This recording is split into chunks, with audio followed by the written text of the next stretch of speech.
ایک امیر آدمی غریب لکڑہاروں سے بہت ہی کم داموں پر لکڑیاں خرید لیا کرتا تھا اور انہیں مہنگے داموں رئیسوں کے ہاتھ فروخت کرتا تھا۔ ایک فقیر نے اس آدمی کو اس ظلم سے منع کیا کہ یہ بات ٹھیک نہیں، کہیں اس سے تمہیں کوئی بھاری نقصان نہ اٹھانا پڑ جائے۔ مگر اس آدمی نے فقیر کی ایک نہ سنی اور اپنا کام کرتا رہا۔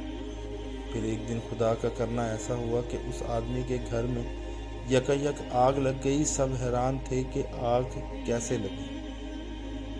اسی وقت اس فقیر کا وہاں سے گزر ہوا اور اس نے کہا، میں بتاتا ہوں کہ آگ کیسے لگی۔ لوگوں نے پوچھا کہ بتاؤ، تو اس نے جواب دیا، غریبوں کی آہ اور مظلوموں کی بد دعا سے۔